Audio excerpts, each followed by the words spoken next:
Rain lashed against the twisted remains of the battlefield. Scorched trees smoldered, the once verdant alien forest reduced to a graveyard of broken machines and blooded soil. A bitter wind carried the scent of plasma fire and death. Commander Jace Rourke adjusted his rifle and scanned the perimeter, his HUD flickering with static.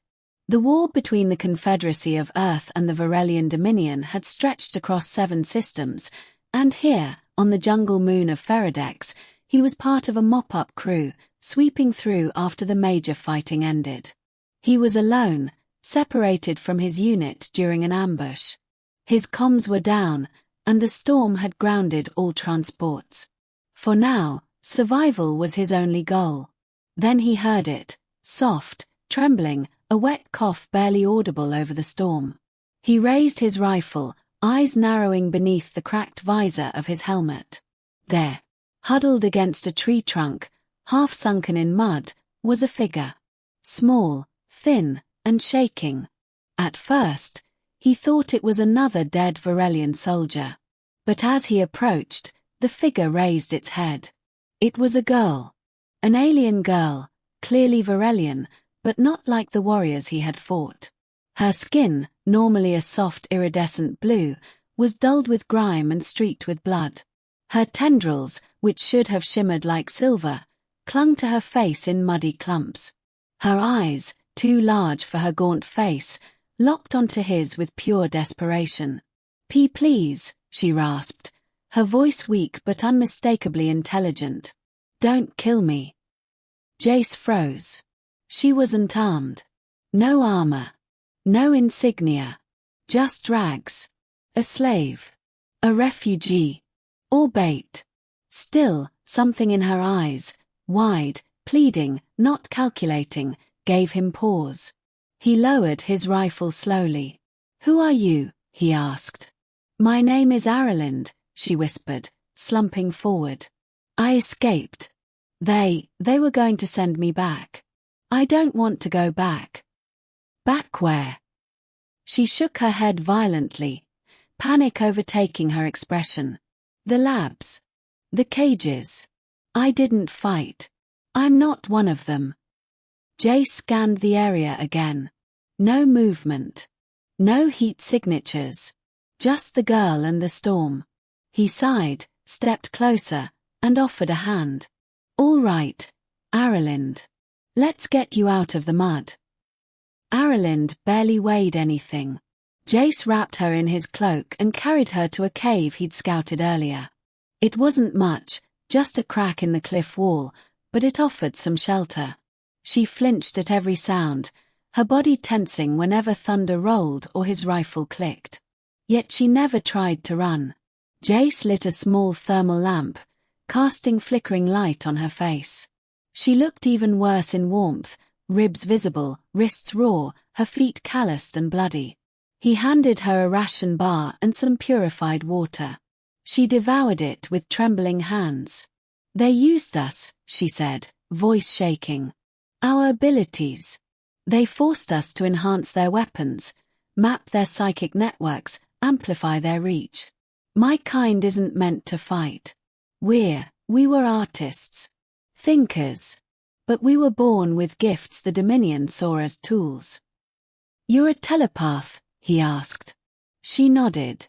Low grade, but useful enough to make them want me caged. I tried to hide it, but they found out. And you escaped. They killed the others. When the Earth fleet struck our compound, I ran into the woods. I've been hiding, but the others, my sister, her voice cracked. She didn't make it. Jace felt something heavy settle in his chest. He'd seen civilians caught in the crossfire before, but this was different. She wasn't begging for help to gain an advantage. She was begging just to exist. You're not going back, he said, decisively. She stared at him. Why? Why help me? Because I'm still human, he replied. And you remind me what I'm fighting for. For 2 days, they stayed hidden. Jace patched Aralynd's wounds and rationed his supplies. She recovered slowly, whispering in her sleep and clinging to her dreams. On the third morning, he picked up a signal, his unit's frequency. A rescue team was inbound. "We've got a ride," he said, packing his gear. Aralynd looked at him with dread. "Are you going to turn me in?" "They won't hurt you." "You don't know that. Your people hate mine." He knelt in front of her, eye to eye. "I won't let anything happen to you. Trust me." She hesitated, then nodded. The extraction site was a mile through thick jungle. Jace carried her part of the way, her strength still not fully returned. As they neared the clearing, gunfire erupted. Varelian scouts. 3 of them, camouflaged and fast. "Run!" Jace shouted, shoving Aralynd toward the trees. He spun, rifle blazing. The first scout dropped. Plasma seared past his shoulder as he ducked behind a stump, firing again. The second enemy flanked him, too fast. Jace turned too late. A blast of invisible force sent the scout flying. Aralynd stood with one hand raised, eyes glowing with raw psychic power. She screamed, not in rage, but terror, and unleashed a wave of energy that cracked the air like thunder. The final scout collapsed, clutching his head. Then she fell to her knees. Jace ran to her, grabbing her shoulders. "I didn't mean to," she sobbed. It happened." "You saved my life," he said, gently. "You don't have to be afraid of who you are." When the dropship landed, the Marines hesitated at the sight of Aralynd. Jace stood in front of her, rifle slung across his back, hands raised. "She's with me," he said. "She's not Dominion. She's a refugee. If anyone wants to hurt her, they'll go through me first." The commander on the dropship, a grizzled woman with a scarred face, studied Aralynd in silence. Then she nodded. "Get aboard." Back on the main cruiser, Aralynd was examined, registered, and placed under protection. With Jace's testimony, she was granted asylum under Earth's War Refugee Accords. He visited her every day during her recovery. She had her own quarters now, her skin regaining its luminescence, her voice no longer a whisper but a melody. "You should be out there," she told him one evening. "Not wasting time with me." "I've seen enough war for a lifetime," he said, smiling faintly. "Besides, I made a promise." Weeks later, Jace stood at the observation deck as Earth loomed ahead, a blue jewel in the dark. Aralynd joined him, wearing a simple Earth-made dress, her tendrils braided loosely down her back.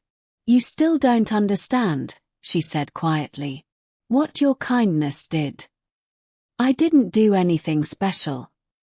You gave me a name when I was a number. A voice when I had none. Hope when I had only fear." She reached for his hand. "You saw me, not as an enemy, not as an alien, but as someone worth saving." He looked at her, his grip firm and steady. "You are." And together, they watched the stars, no longer alone.